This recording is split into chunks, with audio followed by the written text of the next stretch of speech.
आहे। गोकुळ गीते यांनी माघार घेतलेली नाही। गणेश गीतेंनी माघार घेतली तर गोकुळ गीते मात्र अर्ज माघार घेण्यासाठी आले नाहीत। त्यामुळे अर्ज माघारीची वेळ आता संपलेली आहे।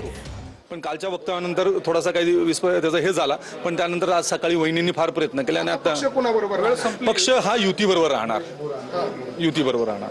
निलेशजी, ज्या पद्धतीने हे संपूर्ण घडलं, हे घटनाक्रम घडले, तुम्हाला वाटतं गोकुळ गीतेंनी एवढी समजूत काढल्यानंतर यायला पाहिजे होतं आणि माघार घ्यायला पाहिजे? 100% यायला पाहिजे होतं। असं काय विलस एवढं काय त्यांचं ऍक्च्युअली काय झालं की माझे मैत्रीचे संबंध गणेश गीतेंची होते आणि त्यांचे बंधू गोकुळ गीते होते। माझे त्यांचे रोजचे कधी संबंध नव्हते। वर्ष 6 महिन्यातून आम्ही कधीतरी भेटत असेल, त्यामुळे माझा त्यांचा तेवढा टच नव्हता। हो हो, 100% ऐकायला पाहिजे होतं। कसला आला नेमका तो त्यांचा वैयक्तिक विषय आपण नाही सांगू शकत, पण त्यांनी आज चूक केली, चूक त्यांनी करायला पाहिजे नव्हती। त्यांच्या कुटुंबातले सदस्य आहेत ना इकडे या समोर तुमच्याशी ज्यावेळेला फोनवर बोलले तर त्यांनी असं म्हणाले की मला दराडे बंधूंनी शिव्या दिल्या म्हणजे कुणाल दराडे यांनी काल परवा 2 दिवसापूर्वी येवल्यातले कोणी नगरसेवक होते ते मला बी सांगतात नाही, कारण मी आता गोकुळला तुमच्या देखत कॉल केला तर गोकुळ मला बोलला, तुम्ही ऐकत होते, मला काही कोणाचं नाव येते काही सांगता येणार नाही, कोण होतं काय होतं ते गोकुळलाच माहिती। हो, त्याच्यामुळे माघार घेत नाही। खूप प्रयत्न केले आणि आमच्या मनापासून इच्छा होती की आम्ही गोकुळची माघार करून आम्ही निघून जाणार होतो। गिरीश महाजनांचा शब्द तरी पाळला पाहिजे। 100% आम्ही गिरीश भाऊंना वडिलांना समान मानतो।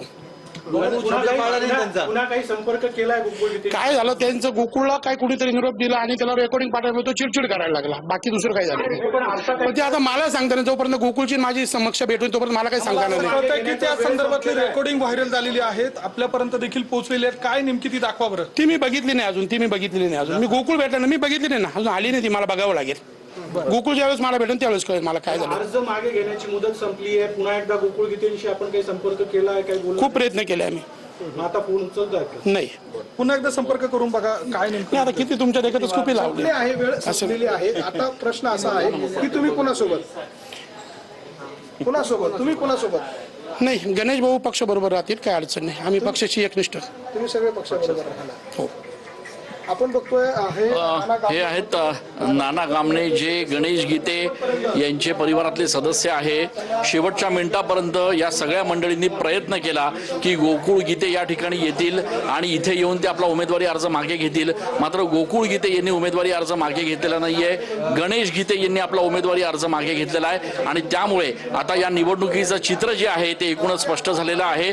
शिवसेनेचे नरेंद्र दराडे विरुद्ध अपक्ष असलेले गोकुळ गीते यांच्यामध्ये नाशिक विधान परिषद निवडणुकीमध्ये थेट लढत होणार आहे।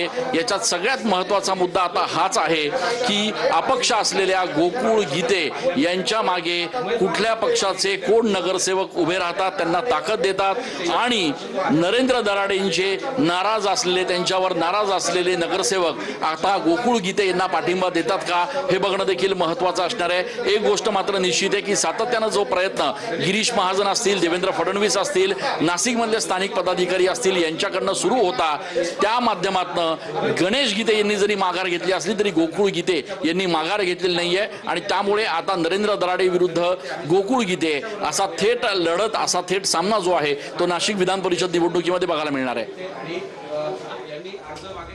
तर नाशिक आणि जळगाव विधान परिषद निवडणूक ही बिनविरोध होणार नाही। नाशिकमध्ये गोकुळ गीते यांनी माघार घेतली।